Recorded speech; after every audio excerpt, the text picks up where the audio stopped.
That's cool, huh? Don't hate on Jaleel White, man. The original Sonic cartoon. Don't do that. But what is up, everybody? Welcome to the second episode of the Way Past Cool Nerdcast. It is me, Cam, your host, along with my co-host, Lex. You want to go ahead and introduce yourself, brother? What's going on? It's your boy, Lex Godoy, a.k.a. Hetty Murphy. Follow me on Twitch. You know me, the comedian, actor, podcaster extraordinaire with one of my favorite people on the planet, Cam. Hey, I appreciate that, brother. I'm back at you. Mm-hmm. So, we missed y'all. I ain't gonna lie to you. We missed y'all. We appreciate the love that y'all showed on the first episode. Hopefully we can keep that same energy and then try to grow this thing a lot bigger than what it is right now. So definitely appreciate y'all following and watching and tuning in. We got a doozy of a show for y'all today. Definitely gonna be fun. Kind of give y'all a little, just a little heads up and what's going down. As you can see in the title, we talking meetups, Pokemon tournaments, Yu-Gi-Oh tournaments, original kind of the original landscape and markup of the TCG, how it started, our experiences with it. And then we gonna end it with a little of our top 10 favorite game of all time. And I think that's where the real fun gonna start, a little controversial list and everything like that. But starting out with the meetups. And I kind of want to kick it to you, Lex. How big were you into the TCG in the early stages of Pokemon and then Yu-Gi-Oh once that came out? What was your kind of cup of tea back then? I played Pokemon nonstop. I collected. I will never forget the first time Pokemon came out. There was a commercial. And on this commercial, there was a dude on a school bus whipping that shit. Looked like he might have been waiting outside of the school zone. Like he was like a weirdo type nigga. I ain't gonna lie. Yeah. I was weirded out at the beginning of the commercial because he's just pulling up, looking a little too happy on that school bus, buddy. Right. He opens up the door, and I think like Pikachu or some shit gets on, and he just says Pikachu. And then from there, I was hooked. I was like, yo, I begged my grandma for a Game Boy because I didn't have one. Mm-hmm. I was like, remember that commercial. Listen. Remember that. Bro, he closed that door and you see all them damn pocket monsters on that bus. And I don't know why I needed it. But you knew you needed it. I fucking needed it. You absolutely knew you needed it. No, I'm just the same way. And for me, I got introduced at school. Somebody walking around, little kid named Kyle.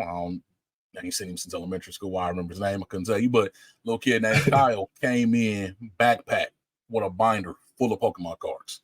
So, as a little kid, you see something shiny, something new, something you never seen before. You're like, what's that? Like, I'm trying to see.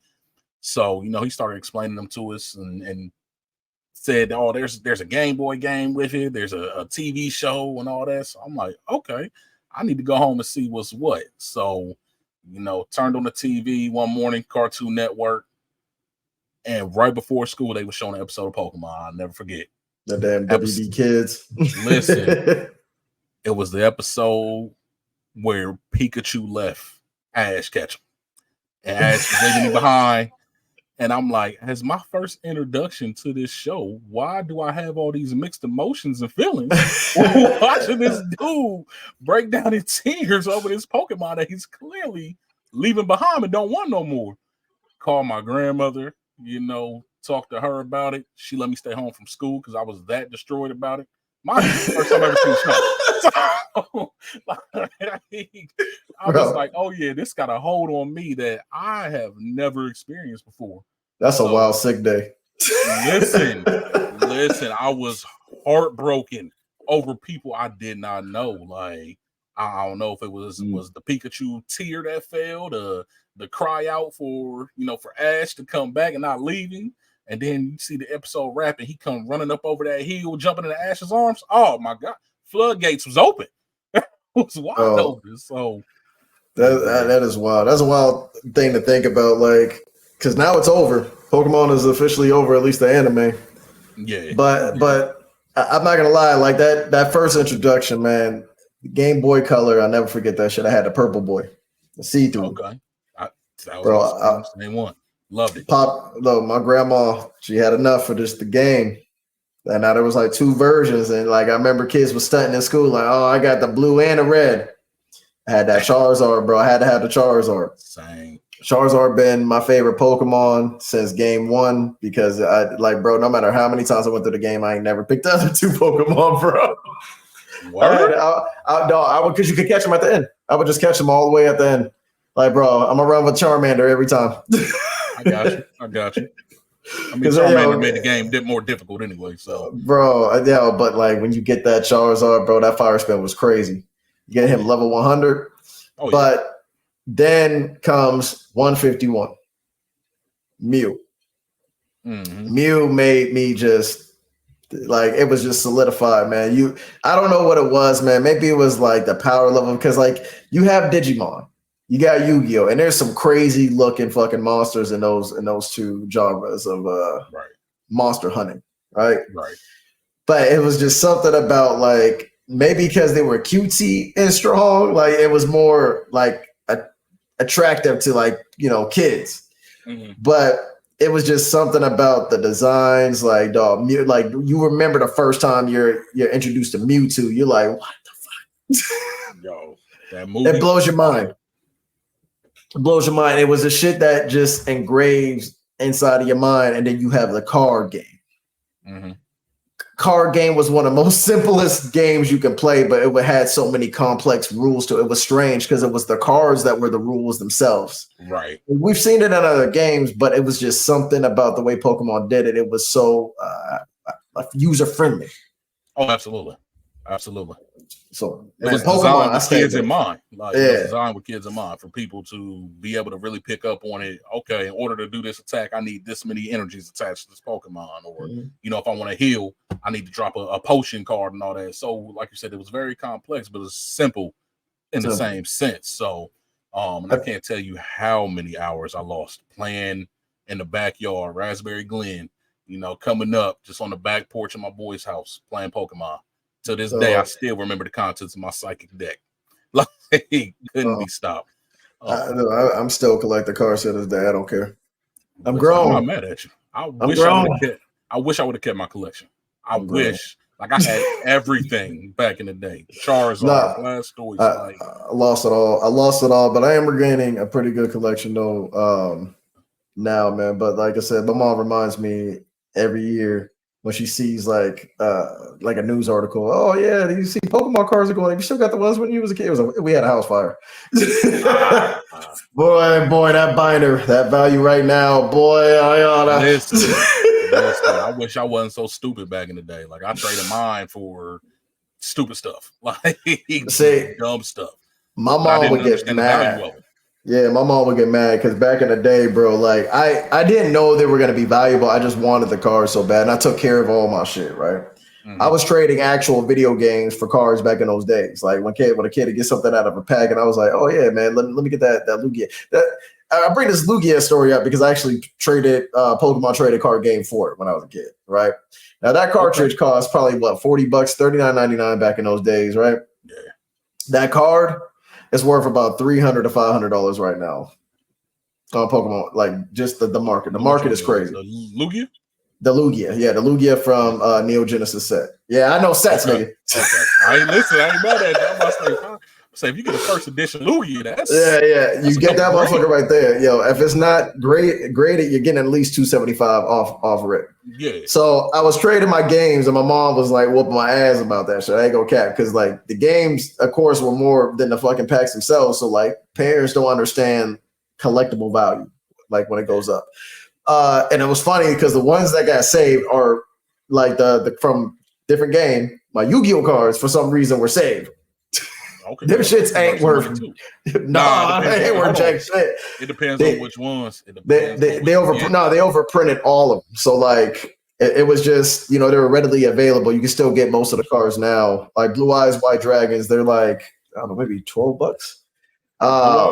Well, again, the Blue Eyes White Dragon. Yeah. If you're doing original print, first edition, those are still going for a pretty little penny. I'm actually curious. The Ghost, what is that pack called? The Ghost pack that just recently came out. Those pools were pretty decent value too. So it just depends on what edition you get. But if you get an original prints, then and they grade 9, grade 10, you straight. Looking at now Pokemon definitely got a higher value, but so Blue Eyes White Dragons, I mean, they go for about $25. That's actually pretty good for what they were. But on top of it, like I said, they were also overprinted. Like there was always a limited stock of Pokemon. That's why the second basic pack came out so quickly. And to be honest, I wish I wasn't so quick to trade those, because now those are crazy valuable now. Because I used to, if I seen a number 2 on my base set card, bro, I was tossing that shit. I'm not gonna lie, bro. I was a kid, so I was like, nah, man, I want to see first edition, a base set. I don't want no number 2 on the side of my shit. Those fucking second base set cards are going for a lot of money. You know what I'm interested in? Digimon did have a small run in the card game. They had a small run. I had a few. Those, I don't remember anybody having them shits. I bought like a few packs of them and I had nobody to trade with. So the reason why I'm bringing this up is because, like, did Digimon cards go up? Because they would have to be a lot rarer. Yeah, I haven't looked into that. I haven't looked into that, but I did have a few. So, hot take, I think Digimon is better than Pokemon. Don't you say it. I already said it. Digimon to me is better than Pokemon. Like, and y'all can come at me all y'all want to in the comments or whatever. Like, I will die on that hill. Bro, listen. I'm looking at 2 Digimon cards right now. I don't know if I guess there might be a 1 of 100 maybe, but this shit going for $100,000. Don't tell me that. The 2000 Digimon Bonds of Friendship Gold Prism exclusive pop 1 of 1 number. And it's got, it's just called the Bonds of Friendship card. Okay. I don't know what that one is. Bro, 100 grand right now on eBay. There's some going for 5,000. So Digimon, and the reason why I want to look it up is because I forgot they even existed at one point, right? Mm-hmm. Like the cards themselves. I remember Digimon. And a lot of people actually like Digimon the game better than Pokemon. A lot of people like the card game at the time. Not people that I knew, but like I knew it was popping because the cards had to be selling to somebody. Right. So to answer your question, E, everything about it to me was better. The transformations better. When they digivolve, the digivolutions better. The anime. And they turned into humans. That was in the later series. These niggas wasn't even.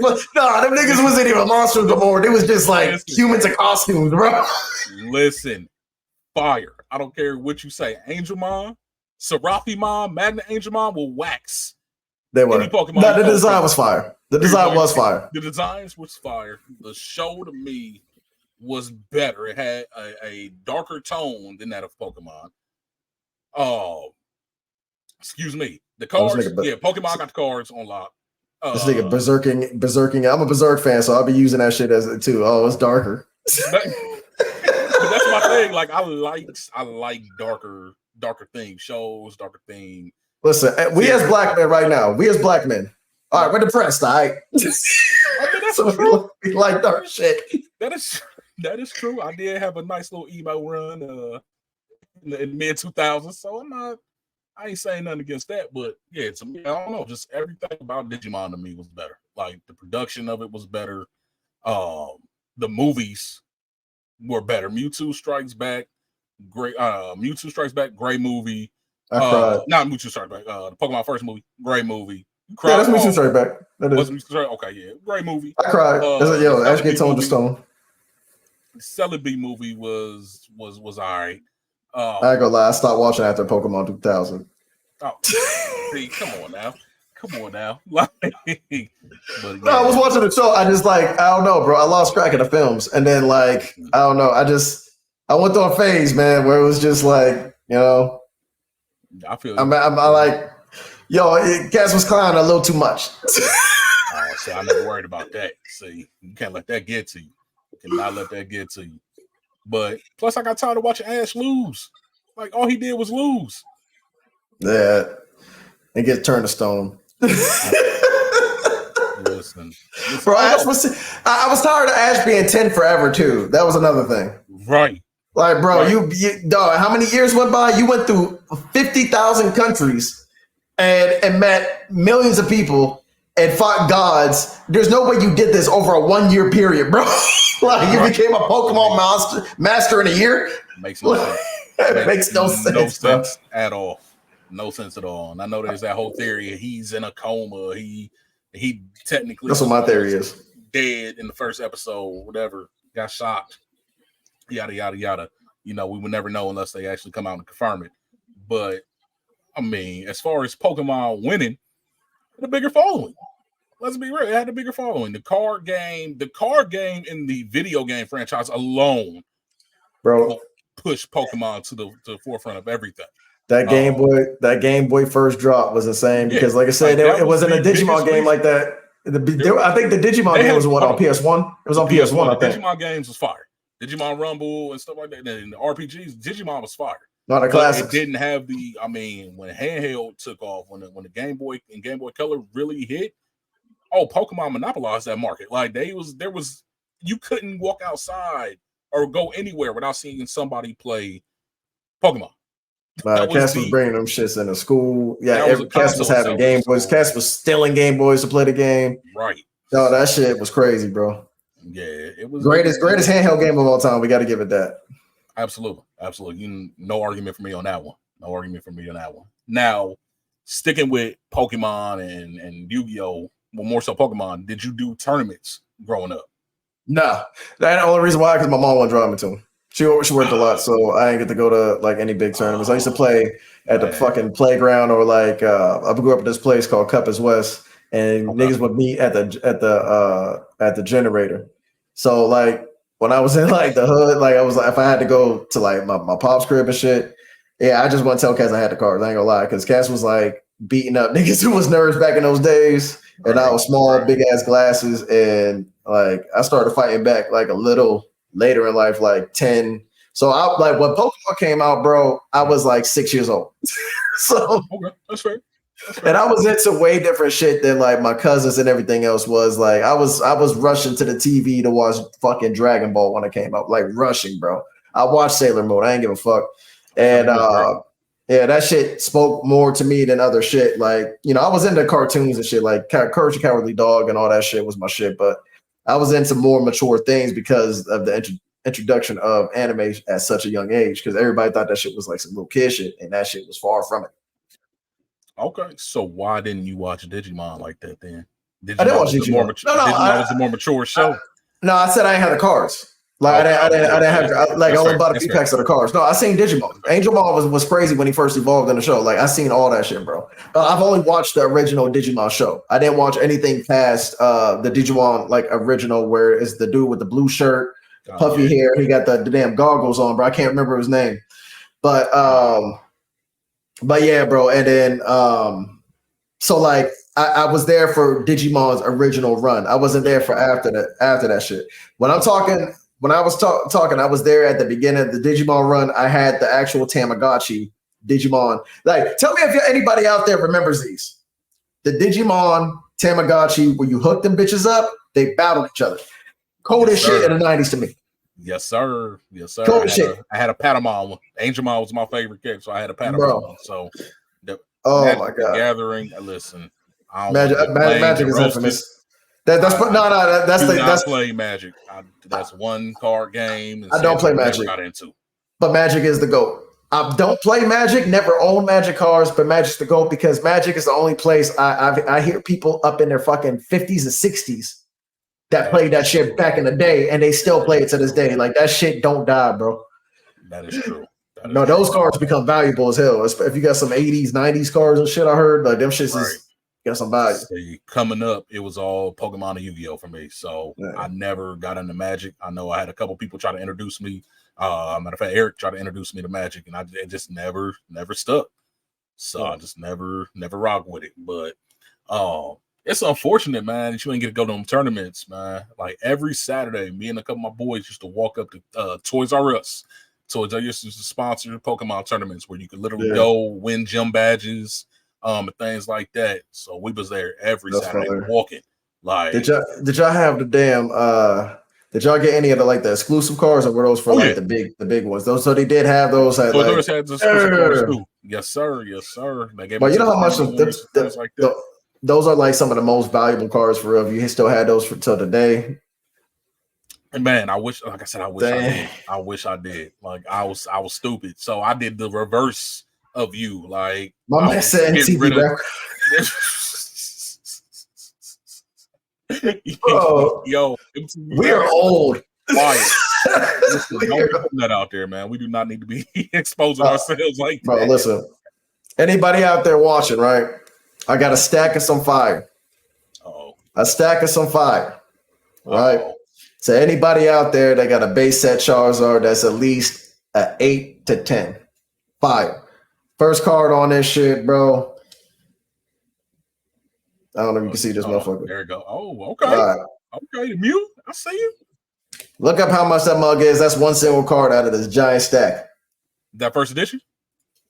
No, but it's just it's a special Mew from the Island Pack from I think it's still Neo Genesis, but it was the later set. So we talking it's a 20-year-old card. Like but I'm looking for a Charizard, and I'm not trying to pay with these people at TCG, these global site, bro. These cats is wilding, bro. They be like, yeah, bro, $5,000.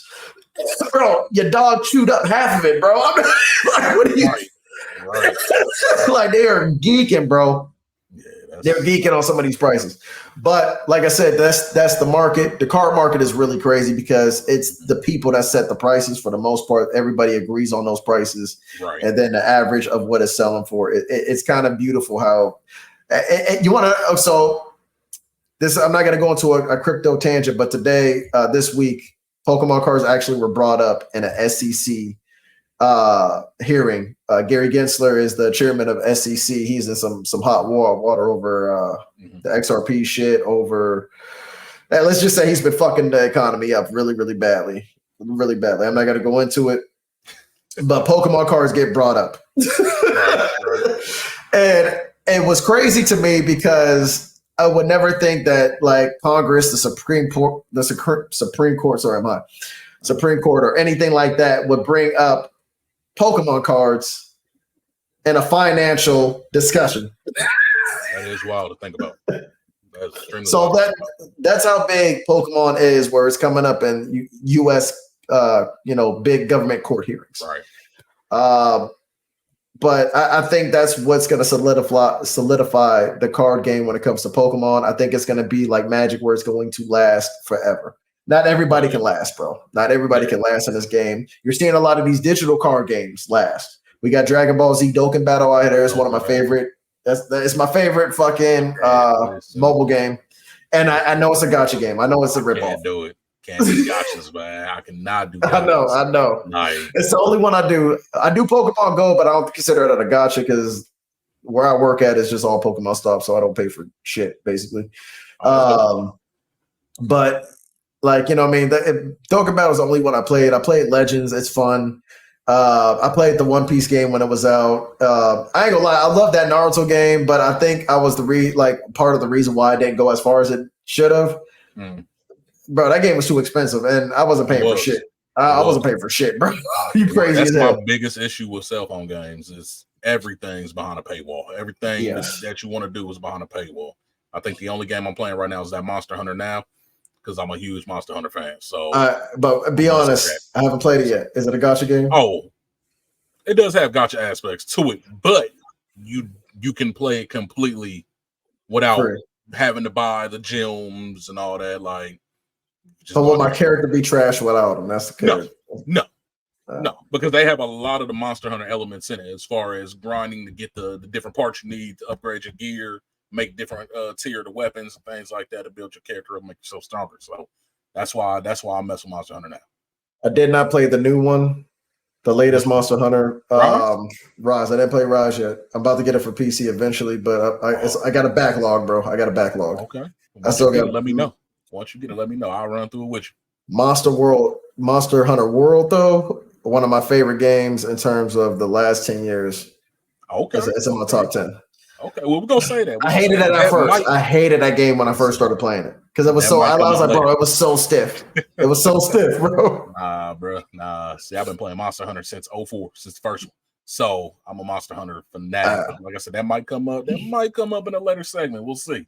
It's one of those games. Once you get skills, well, we'll bring that up later. We'll bring that up later. Oh yeah. So jump into Yu-Gi-Oh real quick before we do dive into these top 10 lists, which is that's the main event feature presentation. But Yu-Gi-Oh, how big were you into Yu-Gi-Oh? Yu-Gi-Oh had the sexiest cards.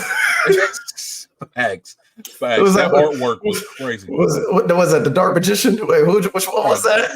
You know what I'm talking about? The things was out.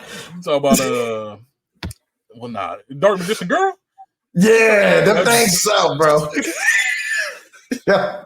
It's facts. One of my first crushes. I ain't gonna lie. What are your first I just be in my room staring at the card like, oh man, Yu-Gi-Oh is yeah. You chose a Yu-Gi-Oh card for that? Like there was I'm just saying, like your first anime crushes, bro. Bunny Bulma, of course. Fucking and I think that like by default, because everybody's seen Cyborg titties, was Ghost in the Shell, the old girl from Ghost in the Shell, her cyborg. Everybody's seen her like naked jumping from the buildings and shit like that. And then Sailor Moon, not so much for me. I think I was a Sailor Mars fan actually. Which one was Mars? I think Mars was she was the mean red one, like with the blonde brunette hair. I think. Yeah, she was the one to go to. Yeah, her and the green one. I can't remember the green one. Mercury with the shorter hair. No, that was blue. That was one with the short hair was blue. I'm pretty sure. I appreciate her more now as an adult. I'm gonna go back and watch to get because this is what Mars, Venus, Mercury, Jupiter. And I can't. I gotta go back and place some faces to names and all that. But you can't get jiggy with a Pokemon card, bro. That's bestiality. That Dark Magician, wasn't my thing. But here recently, they was doing the Smash or Pass the Pokemon, which to me was the best screen out there. But I started seeing memes of Vaporeon, and I was very, very sad with humanity. I was disturbed. I was definitely. Yeah, I was very sad. All y'all motherfuckers, y'all getting too freaky, man. Yeah, I'm an Eevee fan. And all the evolutions. So they ruined Vaporeon for me though. I can't even like catch it on. Like I don't even evolve it. If I get rid of it on Pokemon Go now, I'm like y'all wilding, bro. That's hilarious. He said Vaporeon got wet. I'm like, okay. This is why I say I'm not all the way. What they call those weebs? I'm not all the way a weeb because of the waifu shit. I can't do the pillow shit. I'm sorry, y'all wilding with the pillows. All right, and then going to cons and not using deodorant, right? When y'all go up in those ranks, that's anything. That's gaming conventions. That's y'all tripping. That's anything. That's crazy. Hygiene should be number one. I'm glad they're trying to implement that now. But y'all stinking. So long for them to implement them policies and rules. Like if you in here stinking, you can't be in here. You gotta go. Like you will be pulled from the tournament.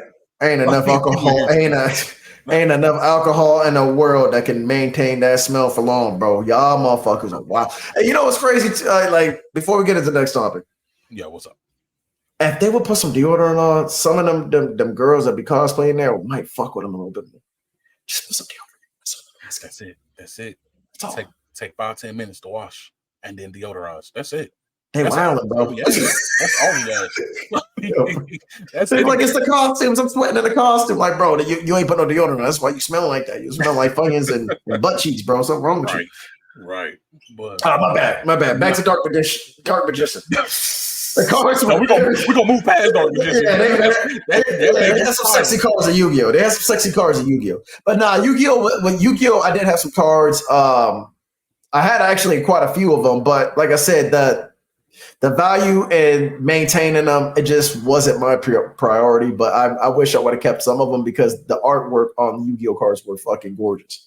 Right, love it. I was deeper in the Yu-Gi-Oh than I was Pokemon because I was older when Yu-Gi-Oh came out, so I appreciated Yu-Gi-Oh cards more. I started understanding the value of the cards and things like that, and I wound up losing all mine in a flood, unfortunately. So it's the worst. That was devastating. But listen, I went to so many more Yu-Gi-Oh tournaments than I did Pokemon tournaments. Like actually won Yu-Gi-Oh tournaments and things like that. So Yu-Gi-Oh, you were smacking. That Oh, listen, when the Six Samurai archetype came out, bro, it was you couldn't tell me nothing. You couldn't tell me nothing. I had the rawest Six Samurai deck in existence. I'm pretty sure. What a time to be alive, man! And I'm glad that the TCG is still alive. I'm glad that it's booming. In a completely different capacity than it was when we were going and just first starting out, things like that. So, but I don't know. I thought about trying to get back into it, and I just don't think I could. I don't think I'm mentally. You gonna get the wrist boy? Listen, no, wrist boy. They're doing this? No, I can't do that. You understand? Doing that. You understand? That shit looks so uncomfortable, bro. Right. Walking around with that all day playing? Nah, bro. I'm gonna just put my cards on this mat, bro. I'm just right. Give me the standard mat. We're gonna sit at this table, this little 4x4 table or whatever. We gonna play that way. Go, give me the time. They see cats be overweaving. That's the thing, man. You be over like there's a such thing as overweaving, and that is one of those things where you're overweaving, bro. I'm sorry. You bringing out that shit come out so like a switch. Yo, don't ever fuck yeah, bro. You got the Assassin's Creed knife on your arm, bro. Like I'm cool. Like I'm scared, bro. Like I don't even want to battle you no more, bro. Like I forfeit. That's hilarious. But so let's go ahead and get into this main event topic, which is going to be our top 10 favorite games of all time. They gonna shit on me. Probably. I mean, I might get some hate too. So we'll see. We doing reasons why.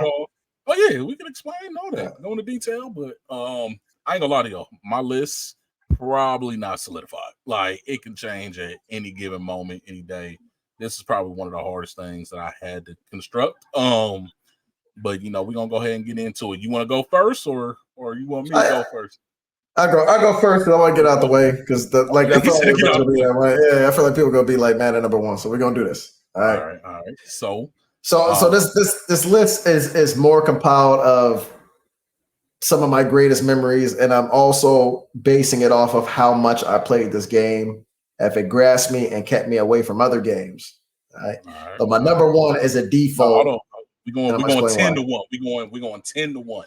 So we go 10 to 1? We're going 10 to 1. We're gonna say your number one for last. So we're gonna start number 10 was the hardest spot for me.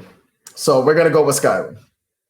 And the reason why Skyrim is gonna be my number 10 is because it was one of the only like single player games of my adulthood that I played for longer than fucking like a year. Like I 100%ed this game. 100% at the DLC. I had it on 360, so we got the DLC. Didn't come to PlayStation, but it came to Xbox and PC.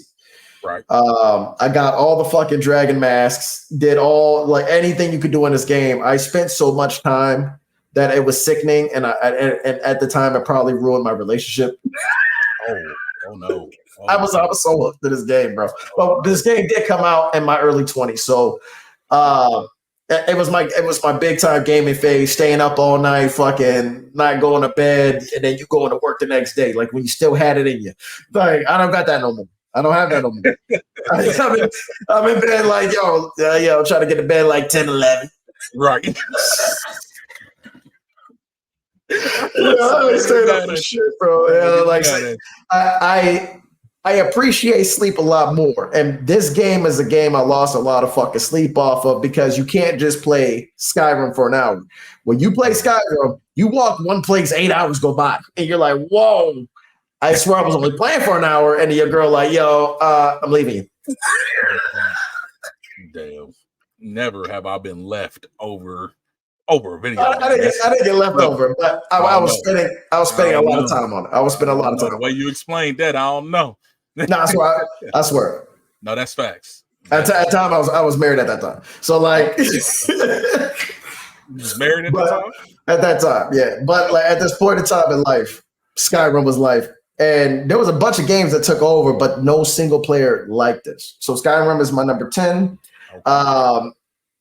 It was one of Bethesda's best work, but a lot of people would argue Oblivion. But I'm not gonna lie, bro. Oblivion, silliest story. I was drunk, was high, And I remember getting my game glitching out, and I didn't have no fucking map, so I got stuck in a dark dungeon. So I just never went back to it. So I never got past the first 5 to 10 minutes of Oblivion.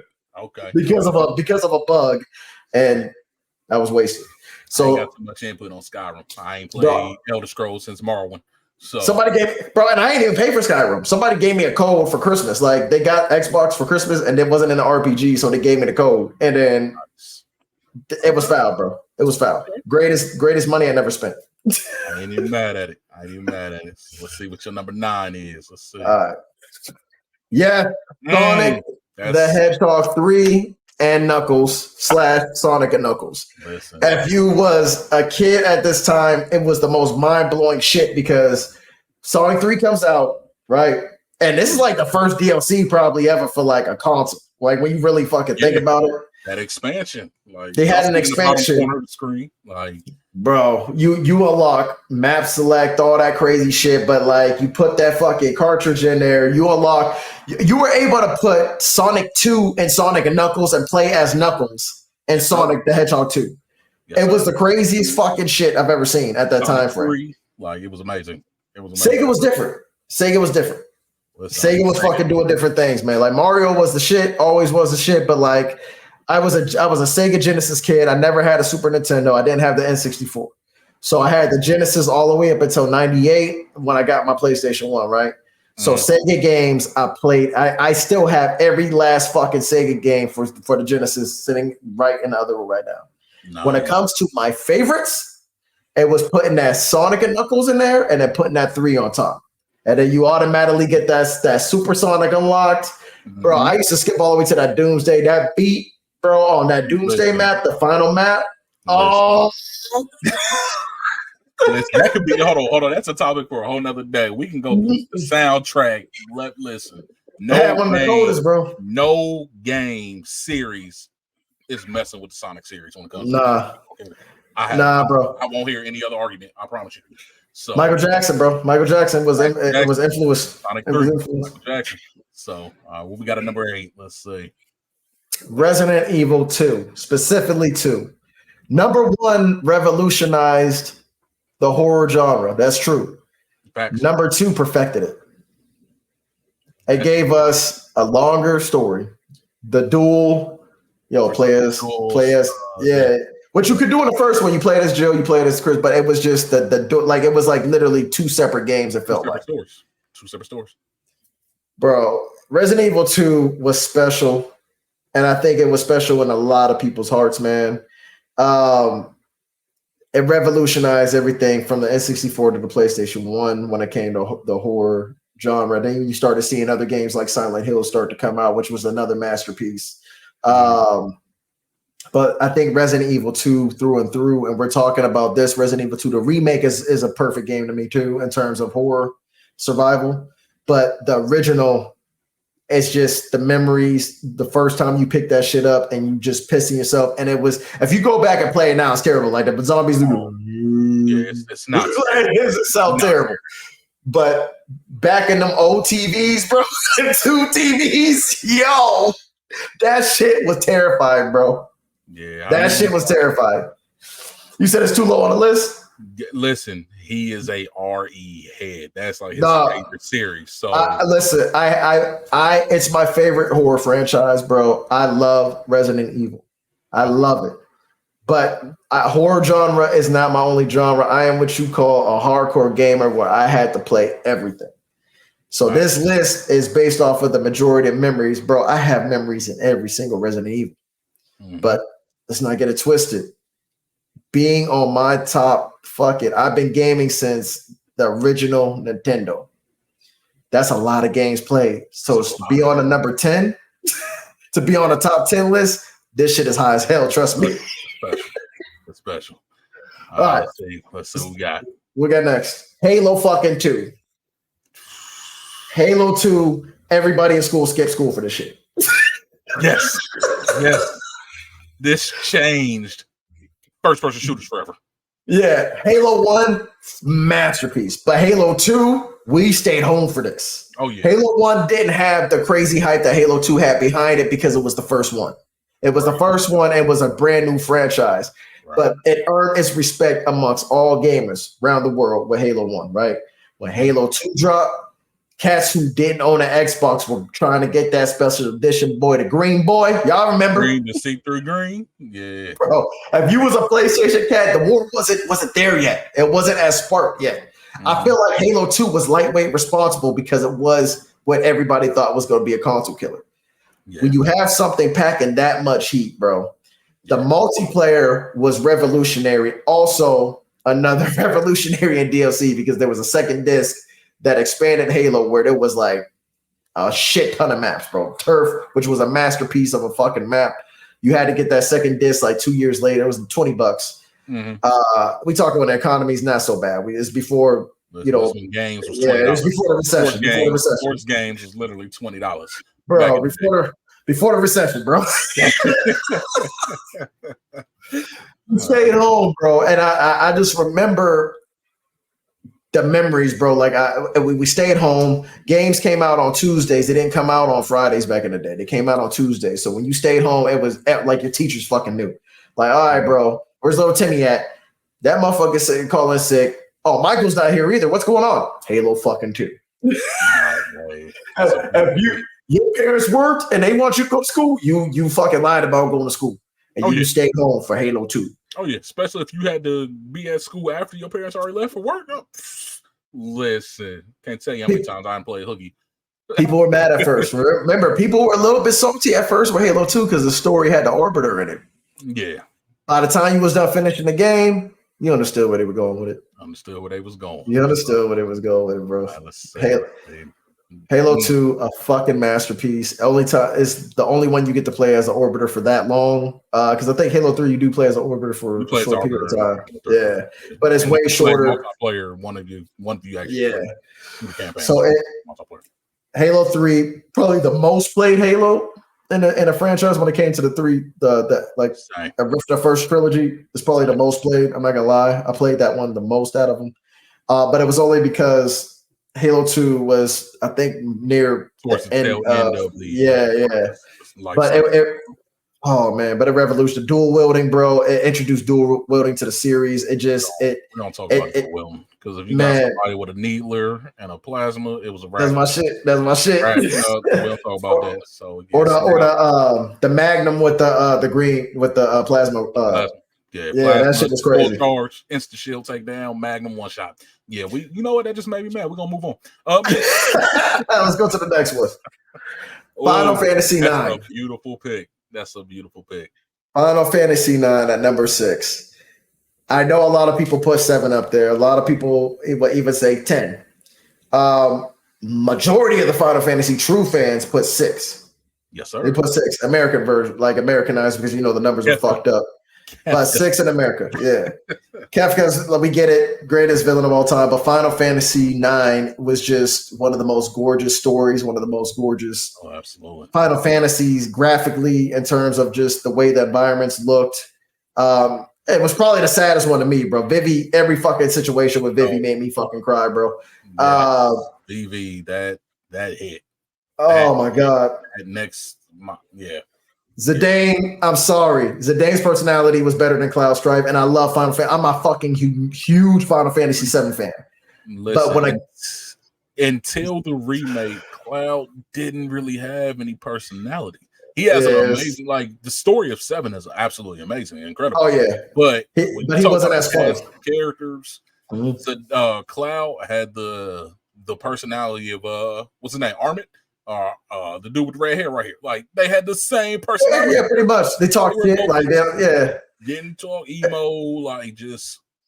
And Zidane favored Cloud a little bit because they both were shit talkers. And that's what Cloud wasn't. And I feel like even with the remake, they went more with Advent Children Cloud, depressed Cloud than anything, which is cool. Like I said, I love Cloud. Cloud's design is infamous, but I love Zidane a little bit better, man. I'm not gonna lie. And the princess is that's waifu. Bro, she was so innocent and sweet. You're just like, oh man, she's so fucking. Look at her. Yeah, your nickname is Dagger. Your nickname is Dagger. Listen, she ain't got nothing on Tifa, but No. Tifa is the best wifey in any fucking Final Fantasy game. Tifa followed by Riku from 10 to 10 too. Yeah, but as a whole game, I did enjoy Final Fantasy IX way better than I did. 7 is engraved in my mind for the rest of my life. It will be one of the most memorable because it did something other Final Fantasies didn't, which was put it in a future setting. Yeah. And I think PlayStation and its 3D platform and the ability to have the disc. Remember, that's the only reason why Final Fantasy VII was not on N64 was because it would have been too many cartridges. They said almost 42 cartridges or something like that. Yeah. And disc format was able to fit more, so PlayStation was able to nab that. So we see the next few, all the way. We pretty much every other fantasy, all the other Final Fantasies were on PlayStation from there on forward because the size. Final Fantasy died on Nintendo platforms with Final Fantasy VI. Yeah. So that was the last we seen on that for a while. Did anything ever come out of Square Enix? Like, I know they got some games on fucking Nintendo Future because after that GameCube comes, but anyway. Final Fantasy IX. I'm going on a tangent. Final Fantasy IX is my favorite Final Fantasy of all time. I still play it to this day. It's available on PC and I think the PlayStation Store as well. PlayStation Store, PC, Xbox. It's on everything right now. You can access it on everything. If you're a youngin' and you've never experienced it, please go ahead, try it out. Yes, the graphics are going to look a lot dated than compared to nowadays. I'm tired of kids saying that shit. It's funny when my kid plays these older games, she ends up liking them a lot more because they're less frustrating because they're fun. But Final Fantasy gets my number 6. Let's go on to 5. Grand Theft Auto 5. This is the one I was shaking my head at. No. The reason why it's Grand Theft Auto 5 is because, yes, they have milked this game for years and years. But we cannot deny its impact on fucking online gaming, the way the online infrastructure was. Even though we didn't get to enjoy it for the first month when it came out in 360 days, because if y'all remember, it was totally fucking broken. Yes. The servers were overrun because it's like Rockstar, who makes one of the best selling games of all time, didn't account for the servers that they would need for the game, is what my guess would be. But GTA 5, in terms of story, everything in this game was phenomenal. Graphics, we've never seen graphics like that in terms, because remember, this is 360 when this game originally came out. So we ain't see something like this. You're probably not going to hear Pirates of the Dark Water on the SNES. No. Don't hold your breath. But just as far as this game took it in terms of graphical power, in terms of gameplay, just the things that the characters were able to do animation wise, Rockstar put a lot of fucking detail into this game. And not Vice City, but San Andreas on Grand Theft Auto 5 was a very gorgeous environment to be in. It was hilarious. The music was popping through and through. It was just an all-around masterpiece of a game. The only thing we ever held against it is it's been running way too fucking long. We want Grand Theft Auto 6, but we understand when it's a $2 billion game, very expensive. You want shit to go right. I want shit to go right to Rockstar, but we had Grand Theft Auto 5 longer than we had Grand Theft Auto fucking San Andreas. I'm just saying. Right. It's about time to stop milking that cash cow. It was only like a 4-year difference between 4, and they had online and everything. Right. But everybody knows about Grand Theft Auto 5. If you were fucking 5 years old, you played Grand Theft Auto 5 when it came out. Let's move the fuck on. San Andreas.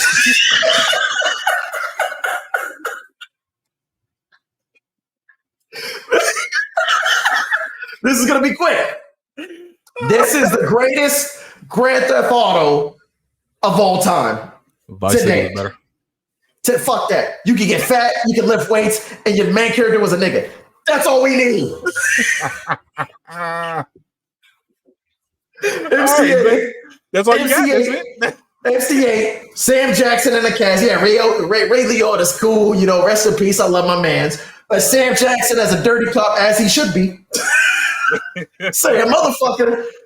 And being as dirty as could be was fantastic. And the environment was so big that those consoles that had originally came out on couldn't even process the background.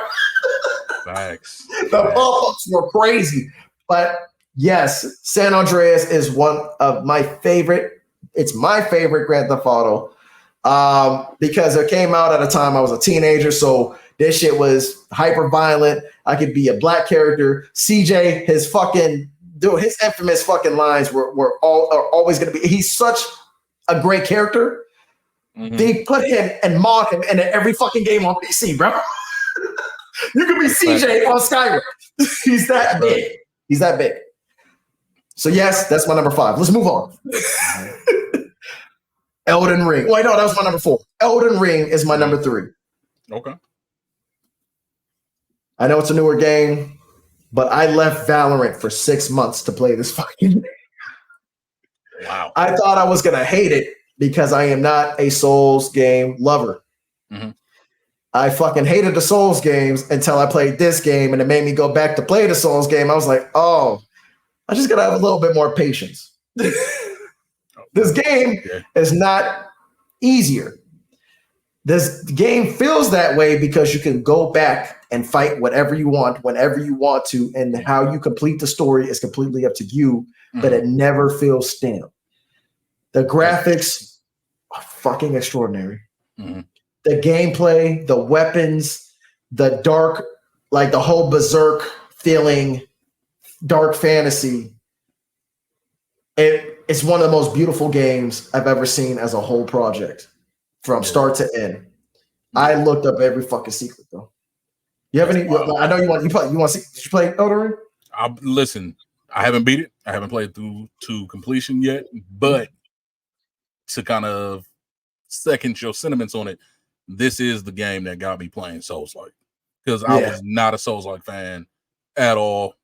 The level of frustration that these provided me was through the roof, but something about this game, and I think it's the true open world aspect, like you said, of being able to kind of go where you want, when you want, and take on the game the way that feels best and most comfortable to you. So it gives you the opportunity to be a god.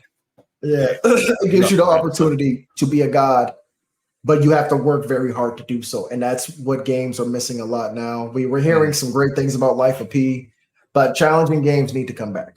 Yeah. But if you have not played Elden Ring, it is a fucking masterpiece of a game. I've never played something so solid. To be honest, I encountered no bugs on the game. It was crazy.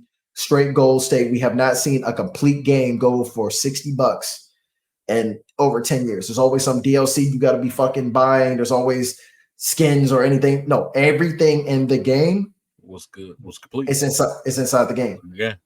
No extra money, no nothing. That is very true. Number 2.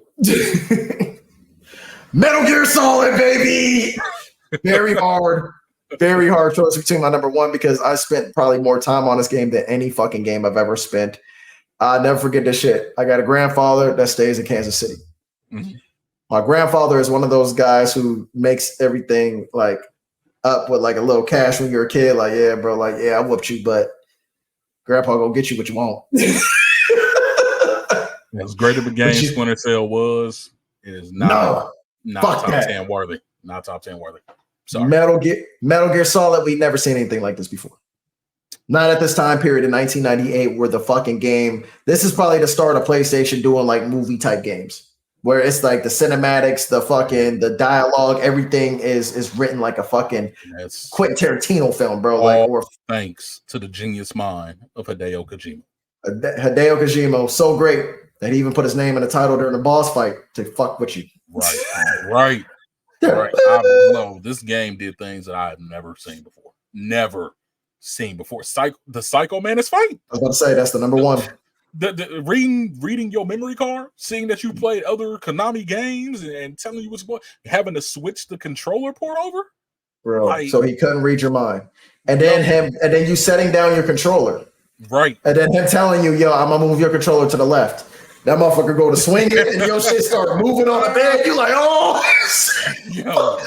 As a kid, that shit was terrifying. I'm like, yo, This nigga scary, bro. Even though none of their faces could be seen because it all looks like scribbles. Mm-hmm. Mm-hmm. But you didn't care. Impact of the game. Never took away the dialogue was incredible. The lore, the whole entire fucking it was just crazy, bro.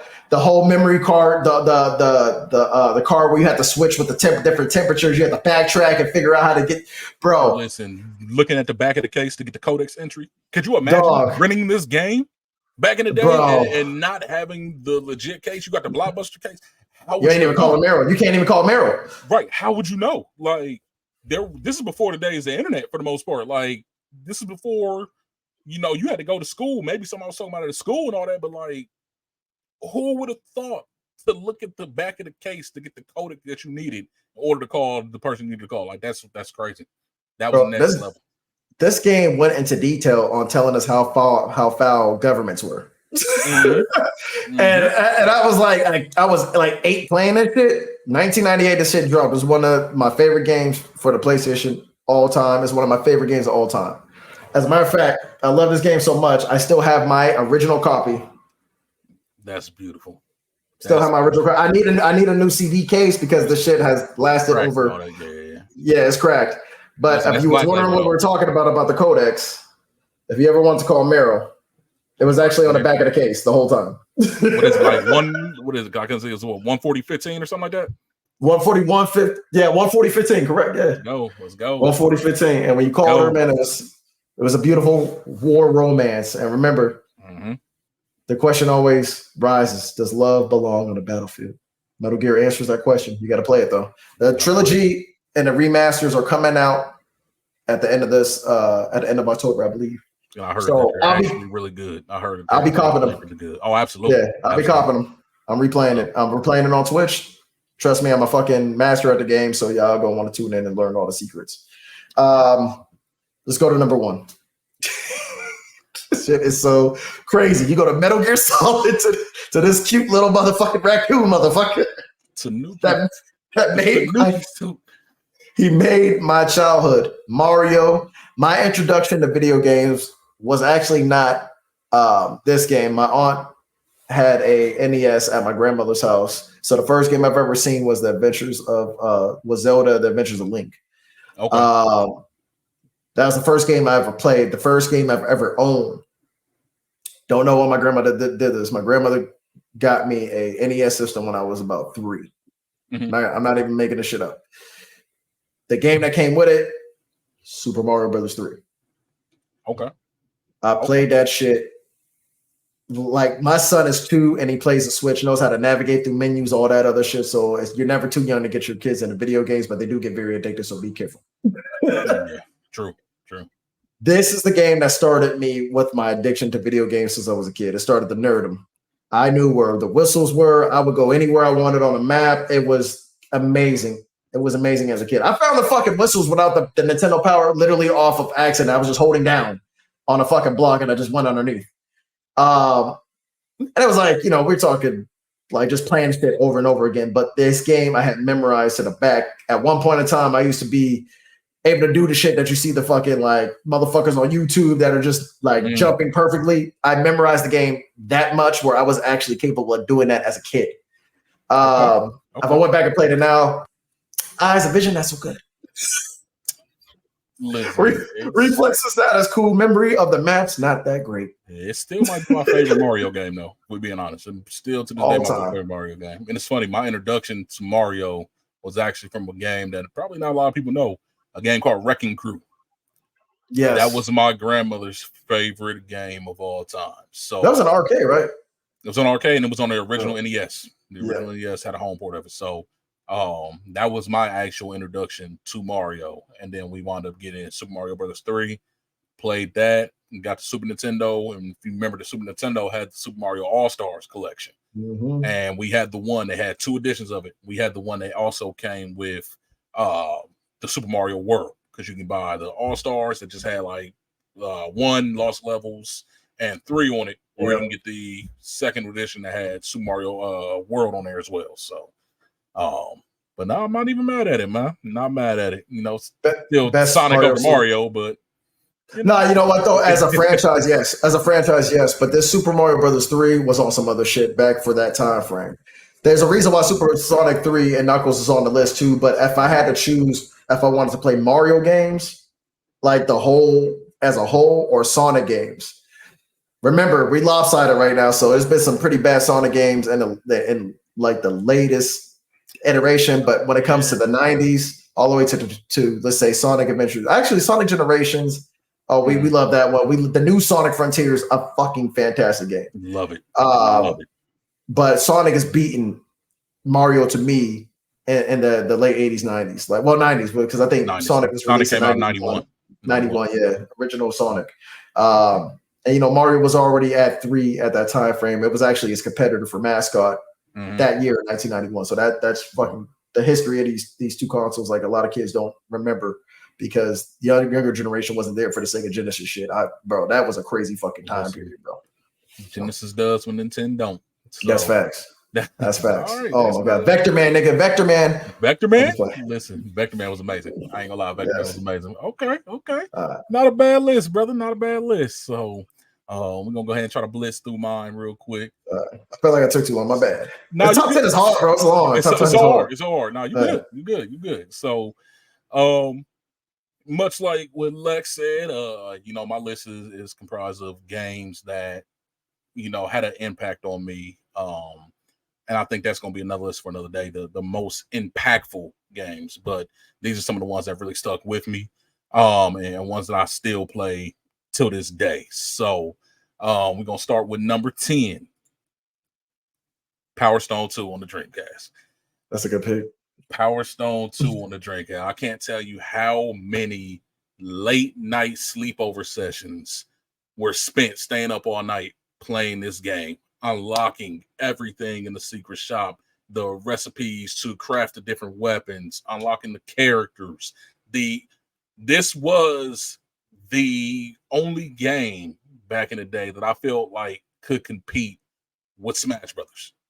And actually, to me, was a lot funner to play than what Smash Brothers was until Melee came. Power Stone killed Smash Brothers to me. Listen, Axel, to this day, I'm taking all challengers. I don't care who you are, what you want to do. I got the Dreamcast. I do too. I just need the game. I just need the game. I got everything. So, but yeah, to me, there's nothing like Power Stone out there, and I really wish if Capcom, if y'all wound up seeing this at any point in time, bring it back, please, bring it back. That's crazy. They have you don't understand not even a remaster. You don't understand how much money you can make off this. Like, to me, I think that was one of the best-selling PSP titles when they did do the re-release of it on the PSP. But just bring it back, please. So, Power Stone, my number 10, from my favorite console of all time. But going to number 9, I know it's newer, and this one hurt to put at number 9. I wanted to put it higher, but after thinking about it, some other stuff out there. But Final Fantasy 16. If you know me, you know I am a hardcore, diehard RPG fan. And this Final Fantasy took the game in a direction that no other Final Fantasy game has before. I heard it's R-rated now. It's R-rated? R-rated, mature, darker theme. Just the storytelling within this game alone. I know a lot of people don't necessarily like action RPGs, and they switched up the format to make it more action-based. But if you play Final Fantasy VII Remake, if you play anything like that, you kind of know 15 was the good. genre's going. And 15, people shit on 15. People shit on 15, but I love 15. Good. 15 was good. You got to go back and play it now that it's in a completed state to really get a full appreciation for it. But 15 is good. And 15 kind of set the groundwork for what this game and also what Final Fantasy VII Remake kind of became. But Final Fantasy 16, I know everybody's not going to have access to it right now with it being PS5 exclusive. But amazing game. Took elements from a lot of my favorite games, some of which are going to be higher up on this list. Hence why I couldn't put it as high as I wanted to. But keep going. My son is knocking on the door. No, you're good. So, rolling into number 8, we got Devil May Cry 3.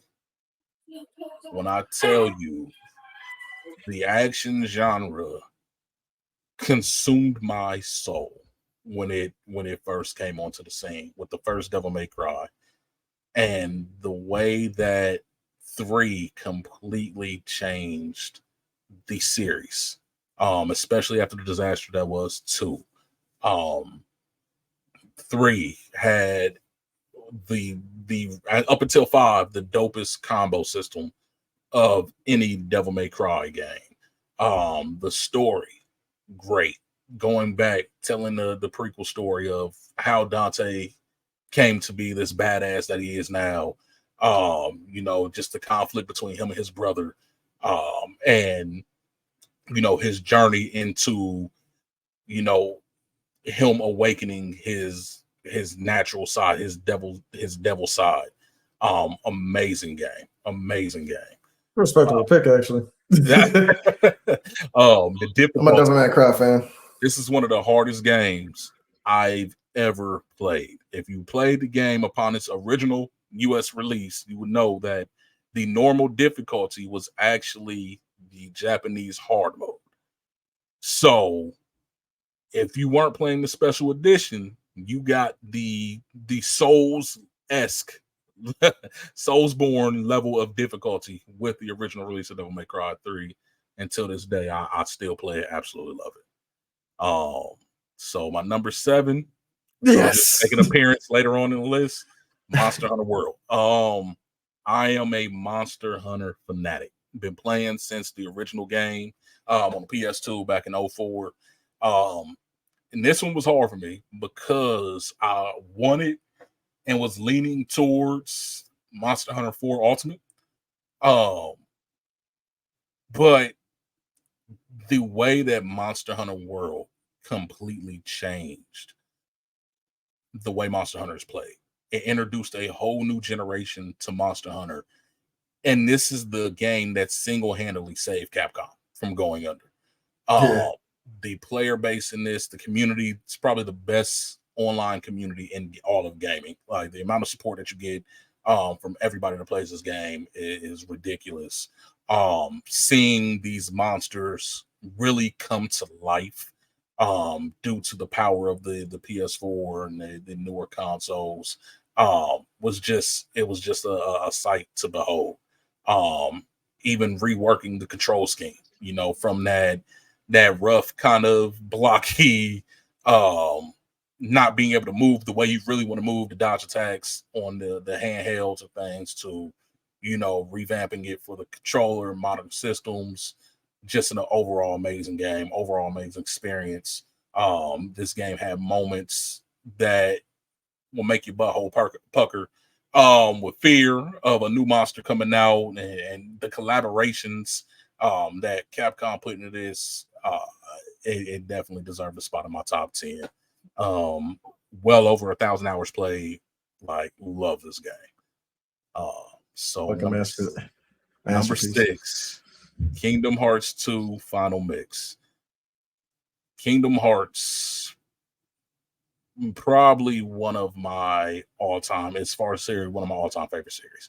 I know a lot of people say the story is stupid. The story is light and dark, and things like that. But if you really stop, sit down, and think about the way the story plays out and just the overall meaning behind, you can't have light without dark and vice versa. And the way that they, although it does feature Disney, it's not a Disney game. And I think that's one of the most impressive things about it. One was impressive, had a lot of camera issues. Game felt kind of sluggish, a little laggy at times. 2 came in and completely changed that. Completely reworked the character of Sora, made him this amazing fighter. The reaction commands that were added to the drive states that you wound up getting, being able to go into his different forms, which will alter his abilities, alter his moveset. The introduction of characters such as Roxas and, the organization, who still have some of the dopest drip in all of gaming. Don't care, even though they're just them black, long, fitted robes with the hood. That's some of the rawest drip in all of gaming. But countless hours, again, where have been put into Kingdom Hearts. I can't tell you how many times I've beat this game, top to bottom, unlocking everything, getting the secret endings, and secret videos, which would, kind of foreshadow the newer games that were coming out and things like that. So definitely have a deep level of appreciation for Kingdom Hearts and Final Mix especially. So you called it earlier, when we was talking off cam, Marvel vs. Capcom 2. If you grew up in arcades, if you grew up in the early 2000s like I did, and you were big into the FGC, this game right here changed things. This game ended friendships. This game started controversies. Till this day, I think still the largest roster in all the fighters. It was 52 characters. Shit was huge. Yeah, 52 characters to select from. An amazing roster. Everybody was fun to play. Me personally, I'm a low tier main, so I wasn't coming with the Sentinel, Storm, Magneto team that you knew would take over tournaments and just wipe your party. Hayoto, Strider, and Jin was my main squad. So we used to get busy.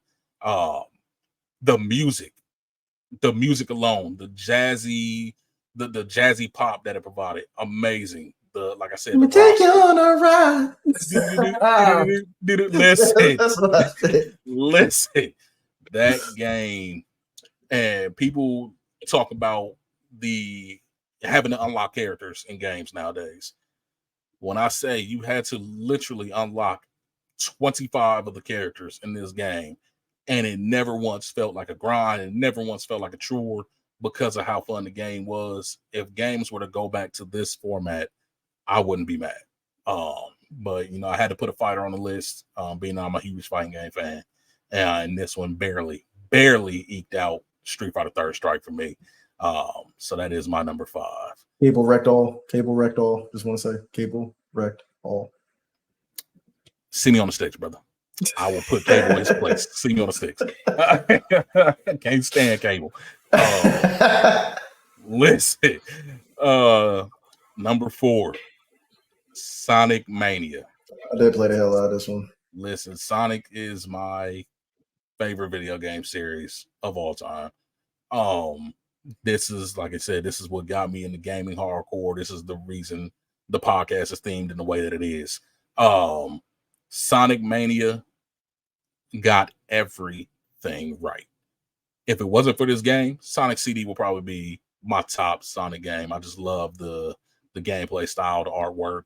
I actually didn't mind the past, present, future gimmick, but Sonic Mania was a game created by fans, and you can see all the love and appreciation for the character and the series that they put into it.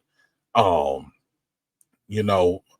came up in the 16-bit era of Sonic, Dreamcast era. I've played the mess out of Sonic Adventure 2, even wound up getting them again, Sonic Adventure 2 Battle, Sonic Adventure DX on the GameCube.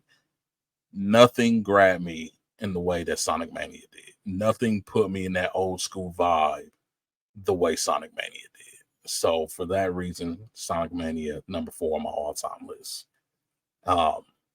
Number 3, Asura's Wrath would body any of your favorite video game characters. Off top. Quick time sequences, amazing. It was like playing through an anime. If you're an anime fan and fanatic, Asura's Wrath is the game for you, because it literally puts you in the mindset of playing through an episode of an anime and seeing his feats of what he was doing due to his anger and just his overall rage and his quest for revenge for what they did to him and his family. I'm not going to get into spoilers. Just know, don't mess with a man's family. Don't mess with a man, specifically a man's daughter, because your world will come crumbling down. Final Fantasy 16 takes a lot of elements from Asura's Wrath. And that's why Final Fantasy 16 isn't as high up as I would want it to, because just Asura's Wrath did it better. This game, I was introduced to it via a demo, which allows you to play through 2 stages. One of those stages being a fight against the boss on the moon. It instantly made me run out and drop $50 on this game immediately after playing said demo. The demo was that good. And if it's still available, if you've never been introduced to the Sword Draft, please see if you can find that demo. Play the demo before playing the full game, and you will understand exactly where I'm coming from and what I'm talking about with it. So my number 2, and I told you would never guess this. Those who know me will probably know what why this is so high for me. My number 2, Sam Fisher. Shut up. Just shut up. So my number 2, one versus 100. I did play this a lot. I played this a lot every time it aired. Listen, no game has ever had me in a chokehold the way that 1 versus 100 did. It was a live service that actually aired like a TV show every night at 8 o'clock. That's why it didn't last. Right. And that's why it didn't last. The only reason. I wish it would come back, because no game has ever made me stop what I'm doing to make sure that I was online, in the house, online, 7:55. Me and my boys party up. Make sure we in that lobby, hoping we got to be the one so we can win Microsoft. And they was actually giving out real Microsoft currency if you won. Like, it wasn't just, okay, we're going to have this on live game, kind of simulating the TV show. No, they actually put real currency on the line. And when I tell you, I still rave about this game today. I talk about it. I probably bring this game up in conversation with my peoples once or twice a week, because I want them to bring this back. It was revolutionary. It was a huge in deal. terms of how they did it. Everything, and it was popping though. It was popping. Everybody. I don't know what happened. Like, I can't remember the story. I just remember one day and it was just like, yeah, this is the last one, y'all. Like, shit. But maybe it might have always been like, that might have been always the plan though. Like, was for it to be a temporary. I think that the show itself was canceled, because this was, if y'all don't know, 1 versus 100 was a TV show. It was actually a live game show. That is true. That aired on, I want to say ABC or CBS or something like that.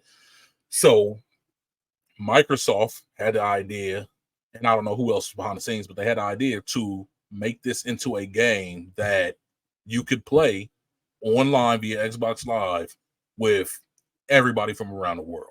So one person would get selected, and it was live. They had an actual host that would be there talking to you. You will be in front of the whole world answering these questions. And if you didn't get selected as one, you got put into a separate lobby as one of the 100 on the panel, as you see back there. And it was just a trivia show. They showed the avatars in the crowd with some of the camera shots too. It was kind of crazy. Yes, it was dope. They actually shot it as if you were on a live TV show. And go ahead. Another thing like this that disappeared that I wish they would have brought back eventually was the Netflix movie theater. Oh yeah. They had the 360. It was a vibe. Really dope thing. Like, just trivia games in general. The Cena series, I wish that would come back. The Buzz Quiz series, I wish that would come back. Like, I loved the interactable games like this. It was ahead of its time for sure. Oh, absolutely. With like online services, like it was like, you got your bang for that $9.99 we used to pay. You really did get it was cheaper than that. This was free to play. This was a free to play game. I can't even remember how much it was. What was it? It was like $5.99 for membership back in the day. It was something like low. Yeah, it was like $7.99. I want to say. Yeah, it wasn't even that bad. It was cheap. It was cheaper when the 360 first came out and things like that, and towards the middle of its life cycle. Games with Gold came out too, so Microsoft did a lot of good shit for the 360 era. Microsoft would never touch the 360 era of gaming. I would never guessed this. I told you would never guess this. Nobody talks about. I think everybody forgets because it was such a short run. Like like what was it, like over a summer period? I want to say like for a summer. It was only around, and that was it. That is crazy, man. I want to say it came out around the same summer that they did the Microsoft arcade games, because they came out with Shadow Complex that year. I'm pretty sure Turtles in Time Reshelled, I want to say, came out around that time. Explosion Man and Shadow Complex. So it came out all around that same time. But listen, we was there. Gaming. We was there every night. So and now my number one, Persona 5. Persona 5. A lot of people have this at the top. I'm going through it now. The shirt I'm actually playing a game. Giveaway. Been wearing this since the start of the episode, but our names cover it though. Our names cover it. Oh. I'll show y'all later. But yeah, Persona 5. When I say this is the game that kind of revitalized my love of RPGs. Because this game came out when, to me, a lot of the RPGs that were out around that time were kind of stale, and kind of bombing. And being a Persona head, a big Persona fan like I am, the anticipation for this game was equally as big as the love of the game itself. So, if you've never played it, it's a story of the hero protagonist right here in the middle, goes by codename Joker, moves to a new area due to some trouble with the law that he got into. So goes through, tries to prove his innocence. Through high school, he meets this band of characters that you see here, and they go on a journey to kind of correct the problems, or just different type of issues, whether it be social issues or different type of dramas and things like that they are going to, which is the negative side of their persona, their psyche, and things like that. So it gets very, very deep. Ever since Persona 3, the games have taken on a darker tone and things like that. So each one deals with a lot of dark negative tones and things of that, from suicide to assault and different things of that nature. And this game really tackles that in a brilliant, beautiful way. I think I've beat each version of this game probably 4 to 5 times a piece, from vanilla Persona 5 to Persona 5 Royale to the spin-off Strikers that they had that came, or Scramble. They wound up changing names from Strikers to Scramble, to even the up-and-coming Tactica game that's coming out. I will be playing that. I can't tell you how many times. I'm a huge Tactics fan, but this game is the first game that actually made me also shed a tear in a long time. Like, just the overall story of friendship. And if you grew up in the 90s, stories of friendship was very prominent in everything we watched. They kind of beat that into our heads and things like that. So that really also put me in that positive headspace as well. So Persona 5, number one, on my list. Like I said, that could change, but I don't think this is gonna be dethroned anytime soon. So but yeah, that is my all-time list as it stands currently. So very respectable. I'm actually going through Persona right now. I got the Royale version though. Yeah, okay. Stuff, there ain't nothing wrong with that. The first beginning part of it is all vanilla stuff with a little bit of extra added in, but if you never play vanilla, you won't even notice. So that's definitely the way to go if you've never played the game. So, but we're going to go ahead and look to wrap it up right here. I know it's been a long episode. We do apologize. As you can see, we are very passionate about the things we talk about. But we definitely appreciate y'all rocking with us for this long. Before we get out of here, you got anything that you wanna tell the people, Lex? Yeah, man. Don't be afraid to let your inner nerd out. Just make sure that you follow me at Hetty Murphy 69 on Twitch, capital H, capital M. Also, make sure you share the shit out this video if you guys are enjoying it. And we are going to be here every Friday for your nerd needs, unless one of us go on vacation or some shit. We don't know. Yeah, we'll still be here. Don't worry. We ain't gonna let y'all down, whether it be a pre-recorded video or whatever. We got y'all covered. So every Friday we will be here. I definitely appreciate y'all tuning in. As we said, this is a community that we're trying to grow.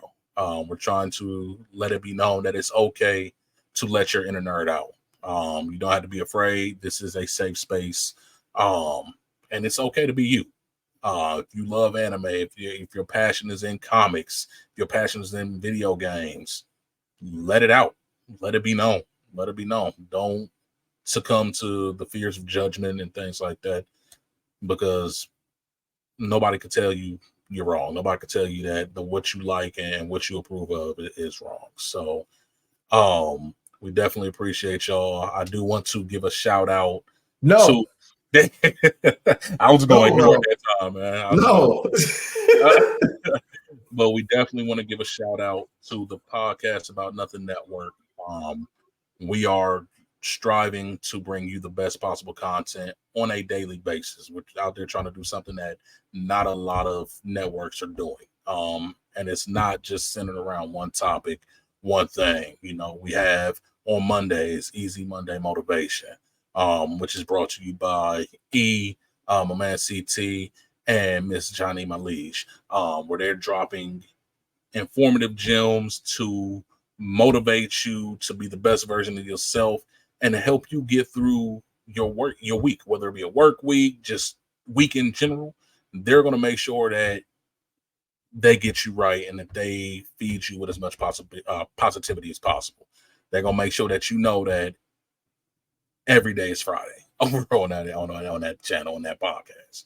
On Tuesdays, you have the Comfy Couch with the lovely Siobhan and myself, where she's going to make sure she provides you that spiritual healing that you need, and make sure that she lets you know that it's okay to heal. You're not on this journey alone, and sometimes the journey is necessary. A lot of people don't look at healing as a cool thing or something that they need to do until they really look inside themselves, and she's there to kind of help bring that out of you. Wednesdays, you got Food Talk, the Foodcast with and Rome the Chef, you know, making you hungry through visuals, cooking up everything from salads, making them look delicious, to appetizers and just anything that you could think of. They're probably going to chop it up on there. So definitely tune into that. Thursdays, we got Just Clowning with C Mello and Malcolm and the gang, bringing you laughs. Just, you know, making sure that they get you through that last day, get you into the weekend, let you unwind a little bit. Fridays, you know, you're going to see us here. My boy Lex, who I definitely appreciate doing this. Myself, you know, nerding out. You know, we don't need to say no more on that. Saturday, we do have something in the works, not available yet, but we definitely will keep y'all in the loop on that and make sure we give y'all enough notice on what's going on so y'all can tune in for that. And then on Sundays, of course, you have the Podcast About Nothing, the podcast that started it all, the movement where, you know, just general talk, general conversation with the network, and you know, try to bring you in and make you feel like family, because that's what they're really aimed to do. And you know, if you need a little bit more oversight, you know, we'll throw the visual on screen for y'all, let you know dates and everything like that, times that we go live. So just tap in and we'll make sure we have everything in the bios. But we've held y'all here long enough. We definitely appreciate y'all stopping by, hanging with us, rolling with us, and rocking with us. Until the next episode, we love y'all. Peace. Peace, niggas.